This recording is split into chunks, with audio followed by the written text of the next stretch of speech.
Building material brands, it's time for us to do something different. We've been using the same tactics and channels for a long time. Trade shows, trade pubs, we know they work, and we know their audiences are going there. But it's not the only places they're going.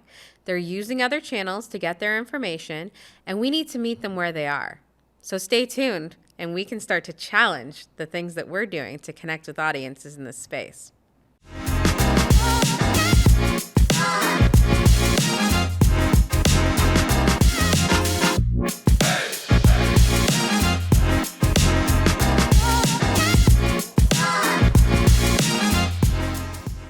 Every day lately, it feels like there's new channels, new platforms opening up that people are starting to explore. And not only is this exciting for audiences who are looking for new ways to consume content and find the information they're looking for, but obviously it's exciting for brands who are trying to find those new ways to connect with their audiences. Now, of course, in an industry like building materials and construction, we know that there are always going to be those go-to channels that we trust, that we know that our audiences are using to look for information. For example, your trade publications, your associations, places like that have really, built that reputation to be that go-to resource for news and updates and content in this industry. And some platforms have really done a great job to expand the ways that they're connecting with these audiences, to be able to serve up different types of content and really stay fresh. But it doesn't mean that we shouldn't be exploring other opportunities when it comes to the different channels available. Because at the end of the day, we have to remember that, we could be a B2B business, we could be a B2C business, but really, we're talking to humans. It's that B2H perspective that people talk about, that business to human. Our audiences aren't just the hats that they wear at work. They like to intake different information, and they're spending their time, whether that is on the job or off the job, searching different channels and getting information they need in different ways.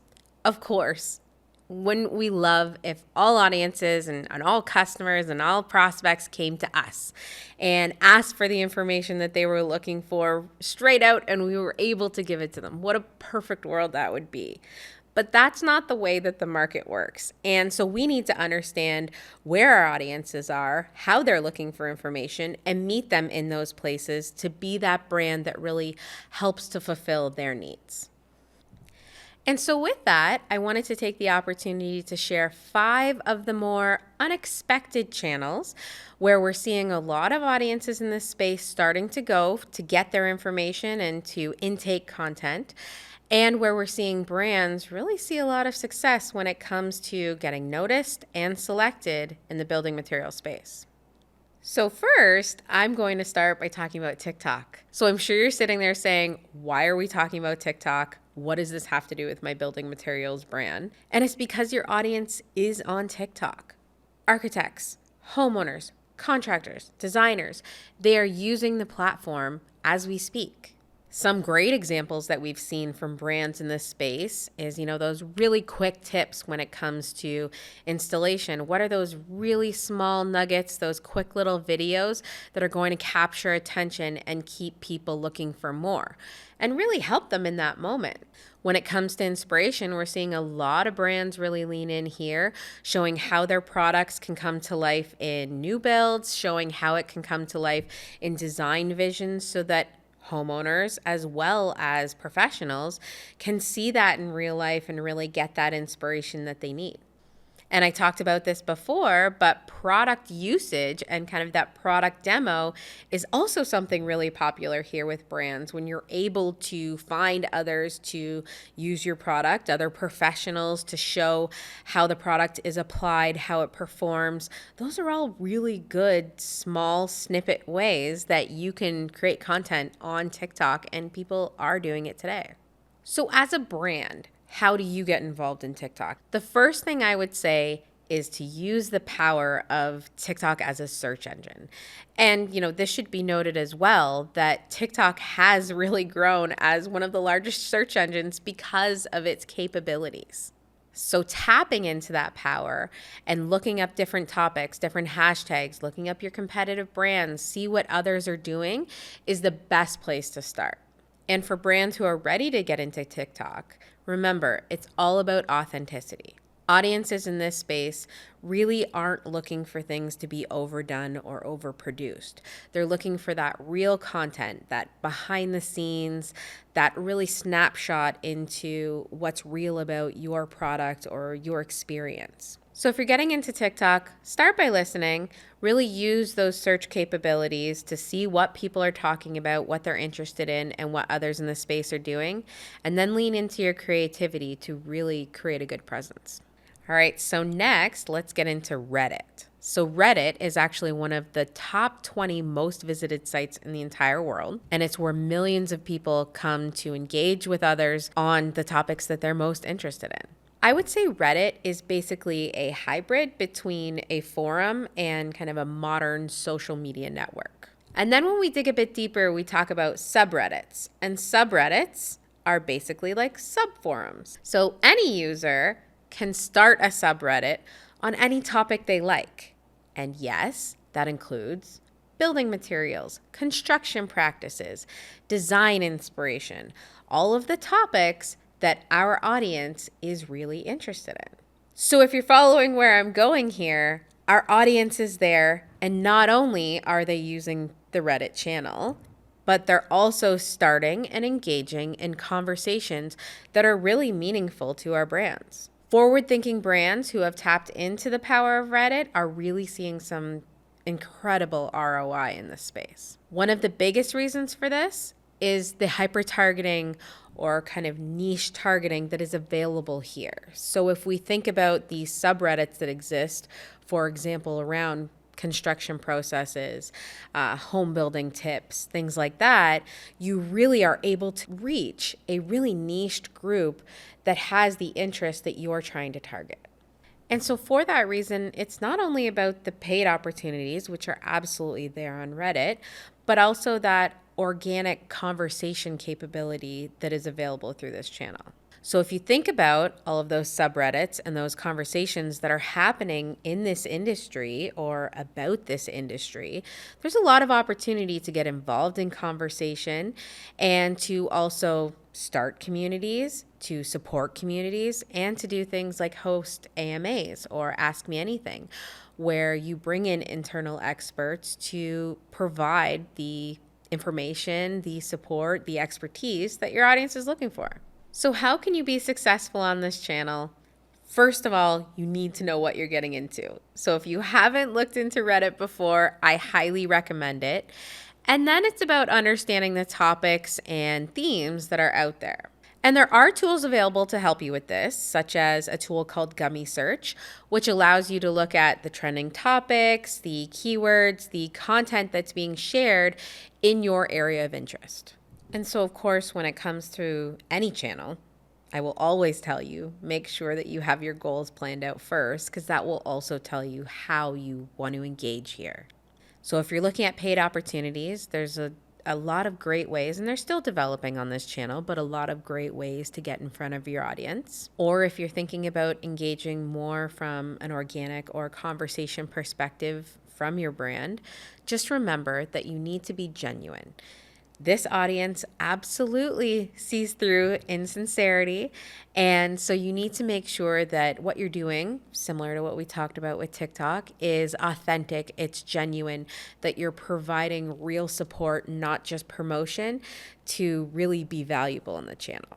And at the very least, I will say that Reddit is fantastic for research. So you can also use it as a market research type of tool. You know, if people are talking about your brand, let's see what they're talking about. You can even put out questions about your brand or your products to get that firsthand experience and to learn more about what the community thinks. So it might just be time to start checking out this channel. All right, next, let's dig into YouTube. And even as I say it, I know that it's not really much of a surprise. It is a great channel. It has been around for quite some time. However, what is unexpected or perhaps surprising about it is its immense growth within the building materials industry. So YouTube has really become a go-to for professionals looking for advice, looking for reviews, looking for installation practices, all of that great content that helps them in their role. So naturally, there's a huge organic approach to this. We talk about building a consistent channel on YouTube, so making sure that people know the value that they're getting from your brand or from your expertise, that you have a regular cadence, and that you're able to deliver on that value time and time again. That's all critical when it comes to YouTube content. However, there's also a really great paid presence there too. And what's most interesting, at least to me, about the paid element is that, a lot of people used to think it's just about broad awareness, about letting people know about your brand or products or that a video has been uploaded. However, different approaches within the channel have brought more conversion-based advertising and more opportunities for brands. A great example of this is YouTube Action, which enables you to choose conversion-based bidding strategies. This enables machine learning to optimize your budget and ultimately choose those who are most likely to take action. So when it comes to being successful on YouTube, this is less about experimentation, I would say. So where we talked about TikTok being about, get on, get creative, see what you can do with your brand. When it comes to YouTube, you're going to want to have a really purposeful plan. You want to make sure that your video capabilities are up to par, that you've established value for your channel and for your following, and that you're able to do that at a consistent pace and answer the needs of your audience specifically so that you're not making it just a promotional piece. And I would say that type of idea actually applies with paid as well.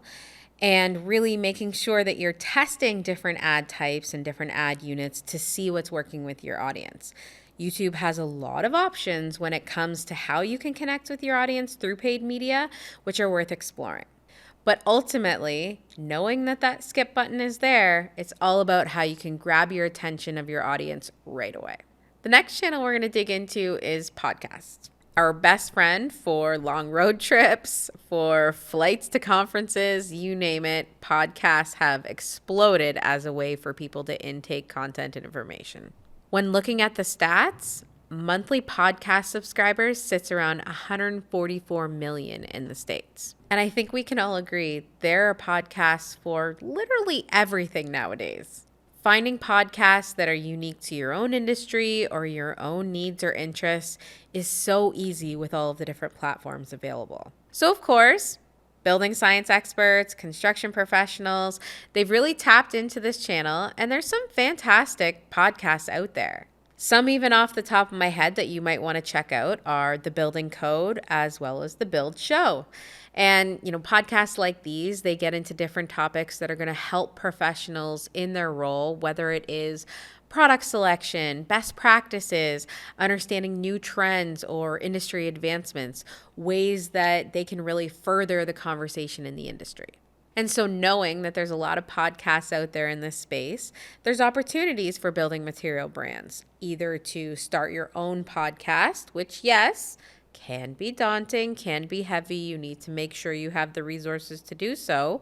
But you can also explore opportunities to get involved with existing podcasts, whether through an organic perspective where you're able to take part in those conversations and share your expertise, or through a paid perspective, because a lot of podcasts now have really opened up those promotional opportunities for brands. Advertising in the podcast market has seen rapid growth, with projections looking at revenue estimated to hit over $5 billion by 2027. So if you're looking to tap into this channel, just make sure that you're doing your research, that you're looking at the content that's being put out, you're looking at the quality, you're looking at the quantity, the numbers, what's their readership like, how often are they putting out content, and how is that content being received? What's the type of conversation? What's the reputation around this podcast? And then from there, dig into the opportunities.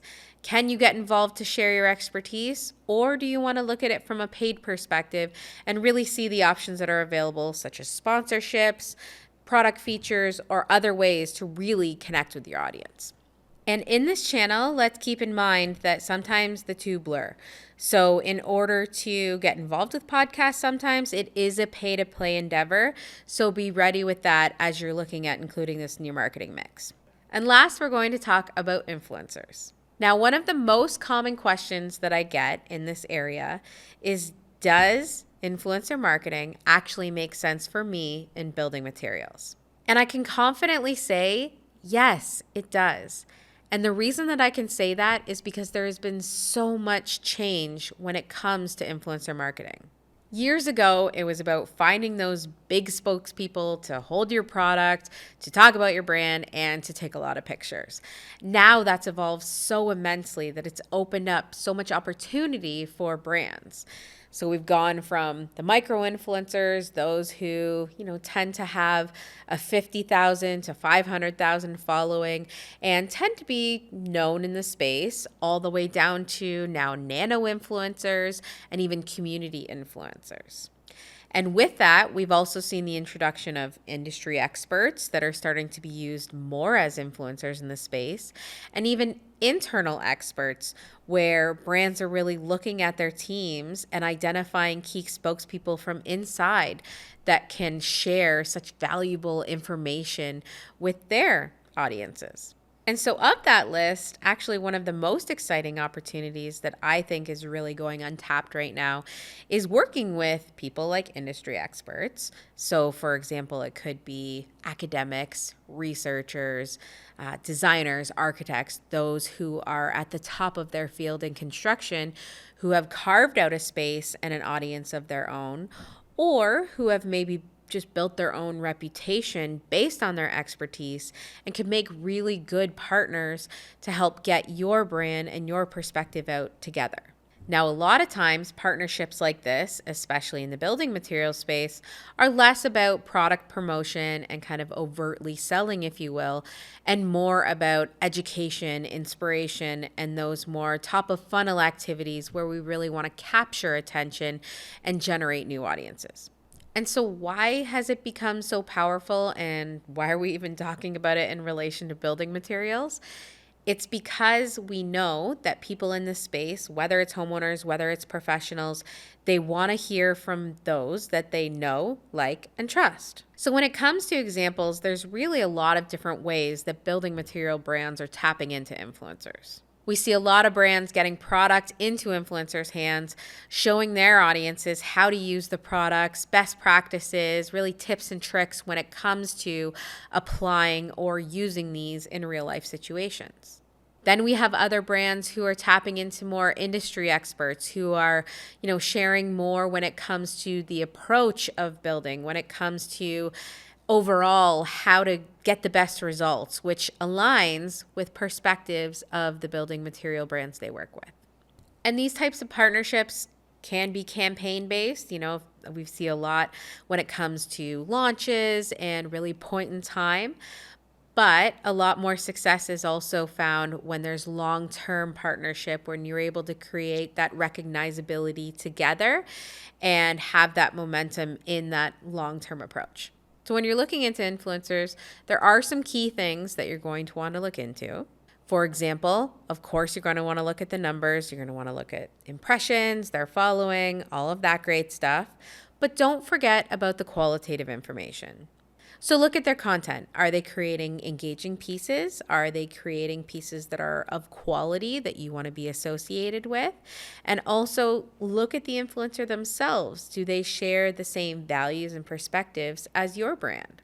The other thing to really take into consideration, especially if you're looking at online social channels, is to consider if they are engaging with their audiences. Are they having two-way conversations, or are they just putting out content? Because really, you want to make sure that you're selecting an influencer or a partner who's going to be helping the community and having those conversations that are really meaningful. And even when considering influencer marketing as a whole and looking at the stats, 1 in 4 marketers report using influencer marketing, and 89% of those actually share that they're planning to maintain or even increase their spends in the coming year.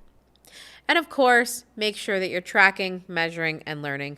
See what's working, adapt what isn't, and really make the tweaks that you need to get that proper ROI from these partnerships. So as I wrap this list, what I'm really hoping to do is to challenge our preconceived notions of where our audiences are going. Of course, there's tried and true channels, and there's those sources that we go to that we know work and that we know have the very specific audience that we're trying to connect with. But it's time for us to start looking beyond those and really start to think about the other areas where our audiences are getting information and where our brands really need to start to play more. Thanks for listening.